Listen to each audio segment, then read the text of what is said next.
how the people are doing. So this comparison, now see, this is something I've been looking forward to because of two reasons. So first and foremost, we have the X100 Pro. Look, everybody who at least had a little bit of knowledge about the track record of Vivo's X series, their flagships, I think we all expected that the X100 would perform exceptionally in photography, and it did. It delivered in spades. But in videography, see, this is where things get really interesting because the X100 is very good with video. It gave the iPhone tough competition, and that's massive in my opinion. The S24 Ultra, on the other hand, see, this thing costs so much. I don't want to say it's too much, but I do believe that it borders that line quite a bit. And so naturally, my expectation is that it should at least perform better than the X100 Pro, which costs a fair bit less, at least in India. So yeah.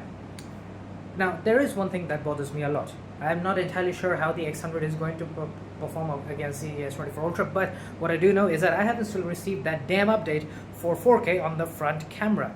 Like, what am I even supposed to do here? I'm not entirely sure. There's one beta option that we have. I tried it. I couldn't download it. There was some problem. I don't know.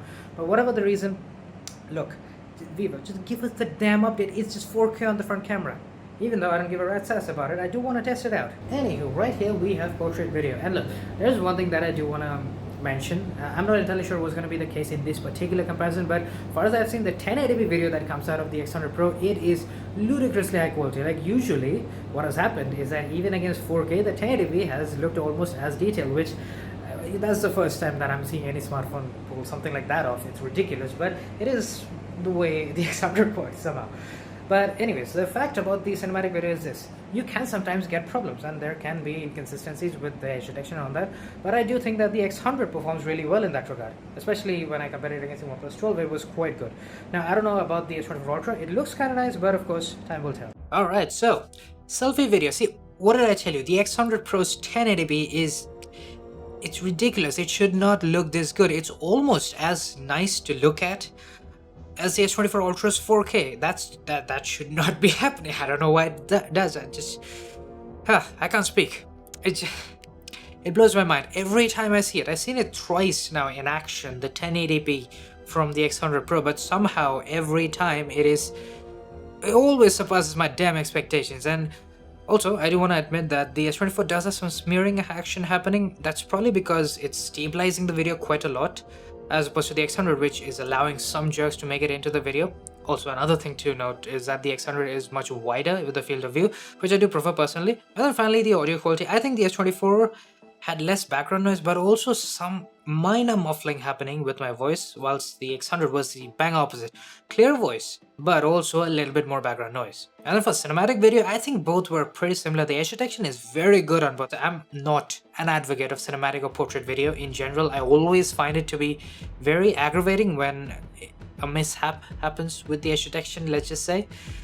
But these two are very, very good and very accurate, so I would go so far as to say that you could possibly use cinematic video in both. There is a bit of an issue on the S24 that I'm noticing, which is that when I somewhat go into the shadows because I'm walking around, there's a lot of noise that comes onto my face. That problem does not exist on the X100 Pro, which again, it's technically supposed to be lower quality. It's technically supposed to be 1080p instead of 4K on the S24. It's crazy just how consistent and how incredible the X100 looks, even with 1080p. And yeah, I know you're probably thinking I'm praising the X100 way too much. Well, look, the X100 costs less. It is giving us less resolution but higher quality somehow, or at least equal quality. That's mind-blowing to say the least. But of course, with the rear cameras, 4K 30, I think it's very similar in terms of the general video quality, like the detail levels, even stabilization is very close. I do think the S24 is probably edging the X100 out by a little bit, with just a few jerks making it into the X100, just very minor difference. But what I like about the X100 is that it doesn't mess around with the exposure all that much. The S24 will adapt a lot, like it will change things up a lot. I know you can lock exposure if you really wanted to, but the X100 in general provides, with auto mode at least, a more professional look to the video, which I personally think looks much better. Now with the ultra wide camera, it's a very, very similar story. Like with the 4K 30, it looks very similar on both, and both of them have very good video quality, very similar characteristics. The S24 does once again adjust the exposure a lot. I think some people might actually prefer that the S24 adapts so much, but I personally think the X100 in that regard, for me at least, looks better. Now with focusing, see, interestingly enough, the S24 Ultra, it's good, it's accurate, but I do believe that it is a little slow. You can see when I'm moving around a lot, I know it's a close-up subject and all that jazz, but still, the S24 takes like a hot second to adjust and to rack the focus. But on the other hand, we have the X100 Pro, which for some reason, it happened previously as well when I compared the X100 to the iPhone 15 Pro Max. The X100 somehow cannot or does not want to focus on red flowers. It was the same situation before, and the reason I can so confidently say that it does not want to focus on red flowers is because not only can it focus on the leaves in the foreground, but we also had some white flowers, which I used as a focusing test because I had to check out my theory, right? And guess what? The X100 Pro's focusing on these white flowers specifically is exceptional. It's even better, even faster than what we got with the S24 Ultra. So my question is this: why the weird racism against red flowers? Now then, look, in general, when you think about the S24 Ultra, one of the biggest advantages that anyone can very easily pick out for the S24 is its versatility. You see, we have the ultra wide, the main camera, and then of course the 3x. This 3x medium range zoom can be quite useful because it's a whole ass extra camera that the X100 Pro just doesn't have. And you can get some very high quality shots from it, as you would naturally expect. And then 5x. The 5x works extremely well on the S24 Ultra. It's really high quality. It's a very good sensor that they used, and it just kind of bothers me that the ultra wide and the 3x sensors are not as high quality as the 5x, which it should not be the case on a phone that is this expensive. But pretty cool thing about the S24 is that if you use sensor crop on the 5x, you can actually get some fairly decent looking 10x sensor crop video. And look, I'm not saying that it looks perfect, but it looks way better than any sensor crop that is allegedly happening on the X100 Pro. There's a good reason I say it, because on the X100 we do get the ultra wide and the main camera, which are fantastic at this point, you should know. But the 2x sensor crop, which is supposed to be a sensor crop at least, the option is in the camera app itself, but it does not look good. And compared to the 10x that we saw just a moment ago, it's night and day. The S24 Ultra's sensor crop on the 5x is exceptional. It's not the case on the X100, so the only real focal length that you get is the 4.3x, which is a very good quality sensor, just like the 5x on the S24 Ultra, so that's a nice thing. But anyways, with that done, let's check out 4K 60, which, yeah, no surprise, it looks very good on both. Of course it's gonna be very good on both 4K 30, 4K 60, it's all going to look exceptional. And look, to be fair, I gotta give Vivo some credit, right? They managed to bring the X100 Pro's videography game so high up that it can directly compete with the best videography smartphones like the iPhone 15 Pro Max, like the S24 Ultra. That's a pretty significant achievement. There are many other phones out there which just have very good photography but just cannot handle themselves with video, and the X series, Vivo's X series smartphones used to be one of them, not anymore. And yes, just as you would expect, you can very seamlessly switch between the different cameras, the different focal lengths when you're shooting either 4K 30 or 4K 60. So there's gonna be no issues in that regard either. Now then, we get 8K. See, I think 8K is quite possibly some of the highest quality that you can get out of these two phones. There are many other phones that can give you 8K. I wish the iPhone was one of them, but it's not. But I can tell you this much.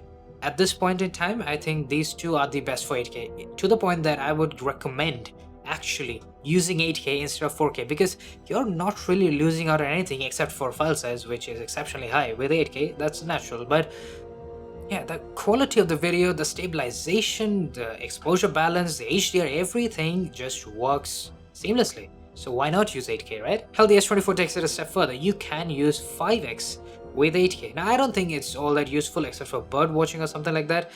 I mean, sure, it has its instances, but I wish the ultra-wide camera had 8K on both, to be honest. That's a complaint I have for both.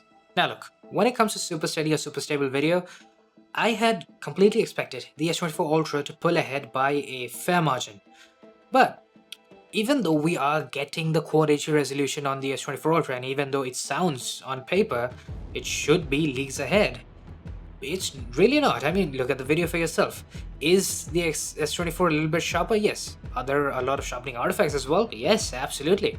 And the stabilization is pretty similar on both, to be honest.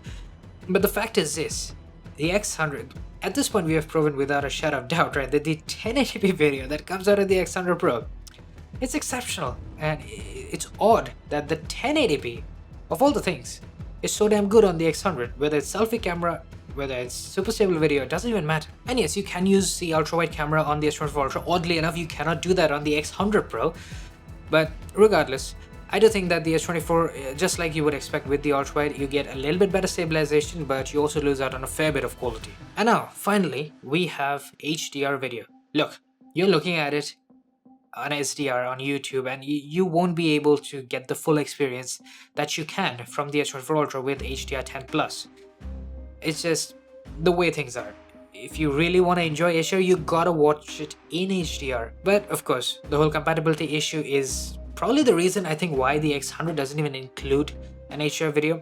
But it is very odd considering just how versatile the camera is on the X100. The fact that it doesn't have HDR really strikes me as quite an oddity. Now then, of course, we have our good old details test. So this is 4K 30 with the main camera on both. And look, I'll admit right here, right now, I made a bit of a blunder. I should not have turned the hourglass upside down. It just somehow at that point it didn't occur to me that I had to shoot these one after the other and not at the same time. So obviously the video you're looking at on the X100 is different from the S24 Ultra. But look, at the end of the day, the 500% crop is not really all that different from either. If anything at all, the only real difference I can see is that the S24 has probably a little bit of noise reduction artifacts happening in the background, a little bit more than the X100. It's a very minor difference, especially at 500% crop. It's probably not going to matter all that much. But then of course we have 8K. And yes, look, the way I shot it was I took 4K and then 8K from the same perspective, and then I adjusted on the S24 Ultra, and then I shot 4K and 8K. That is why the grains inside the hourglass on the X100 Pro are more as opposed to the S24 Ultra. I should not have turned it upside down. I'm telling you right now, I apologize. But yeah, point is, once again, very less difference between the two. If anything, I think the X100 is maybe a little bit sharper. It does sharpen videos a lot, just bear in mind. And the fact that the S24 is 4K looked very similar in details as opposed to the X100 means that the S24 does sharpen a lot with 4K as well. So if you really cannot handle sharpening, then yeah, neither of these are going to work all that well for you. But I don't think it's all that bad. However, with the ultra-wide camera, now this is just, it's very interesting. So this whole scene was lit with fairly warm lights, so you can kind of tell that the white balance is a little bit more accurate on the X100 Pro. You get a little bit of the warmth making it into the scene as opposed to the S24, which is overcompensating a fair bit. Also, the S24's ultra-wide is much wider. There's a field of view is much wider. When we cropped in, damn, it's hard to watch. This is the artifacting and the noise reduction artifacts on the X100 Pro. They are going all over the place. It's haywire. It's just, man. The S24 Ultra, consider the fact that it has a lower quality sensor as opposed to the X100 Pro with the ultra-wide. Still, it is able to produce both more detail and less artifacts and less noise as opposed to the X100, as long as it has a lot of light. That's a good reason I say it, because things are very different at night or when you're trying to shoot low light video, because the X100 Pro, it is in a league of its own, simple as that, to the point that it, in my experience and in my comparisons, it's even better than the iPhone 15 Pro Max. Sounds insane, right? Well, if you don't believe me, why don't you go and check out the comparison? Damn, talk about a shameless plug. But regardless, the point is this, the S24 Ultra, it just has more jitters, it has more noise, a lot of mushy details in a lot of the shadows, and it just, the X100 Pro is a good bit better in basically every characteristic. Now, you can use ultra-wide cameras in both. I would recommend not doing so because, you know, low light, ultra-wide, they don't really mix all that well. But regardless, if you really wanted to, then the X100 is once again leagues ahead. I think it's all got to do with the hardware at this point, because the sensor size alone would put the X100 at a massive advantage. And even though the S24 produced more detail with the ultra-wide camera when we had good light, when the light is gone, so are the details. It looks significantly worse on the S24 Ultra for good reason, because I think the sensor size alone is putting the X100 at a significant advantage when it comes to low light. Or who knows, it might have something to do with software. I'm not entirely certain, but I do know that the X100 does produce better nighttime video. Now, when it comes to slow motion, you see the S24 Ultra has a massive advantage. You probably know exactly what I'm talking about, because the X100 Pro is locked at 1080p 240. Now, once again, another prime example of 1080p from the X100 looking exceptional. It's just ludicrous that it's the same resolution, but somehow the X100 is way more crisp, has less noise, has less sharpening artifacts, and it looks so much better than the S24 Ultra. I don't know what they did with the 1080p video, but like, bravo. Now, it would be very nice of you to push out the update, Vivo. But of course, the S24 comes in with 4K 120. Damn, it took too many years to get that feature into mainstream flagships. It's time for every other company on this damn planet to copy this feature. Copy paste it, 4K 120. You don't have to do anything with it, just copy paste the damn feature. It's about time. Every single smartphone should be capable. Every single smartphone from the past 2 years should be capable of 4K 120. But regardless, as you would expect, it looks incredible. And of course, it's not as slow as 240 as you would expect, but the detail level, it shot up so sky high with 4K that it doesn't even compare. Given a choice, I would without question use 4K 120 over 1080p 240 any day of the week. That may very well be just my opinion. What I do know for a fact, however, is that this is the end of this comparison, and well, I gotta admit, this S24 is good. It's very good, as you would expect. It's one of the costliest flagships on the planet. Of course, it's gonna be very good with video, but I had actually expected it to perform a little bit better in various situations, especially with like the selfie video and stuff like that, where it does have 4K, but it doesn't really translate in terms of the video quality, in terms of the video that it produces, right? Because the X100, look, there's also the fact that the X100's 1080p video that comes out, I have no explanations for it, but it's miraculously good. That's the best way to put it. So yeah, there's that to consider as well. So all I can tell you is this: the X100 Pro, Vivo really hit a home run with it, and the S24 Ultra, as good as it is, like there's definitely things that the S24 or Samsung as a whole needs to improve in their flagships. They need to implement better hardware more uniformly across their cameras. Just having a 200 megapixel main camera is not good enough. Like, you need a 1-inch sensor first and foremost, and secondly, the ultra wide, at the very least, needs a better sensor. Like, come on, it's about time. Well, anyways, I do hope you guys enjoyed, found this helpful, and I'll be seeing you guys soon with more. Cheers.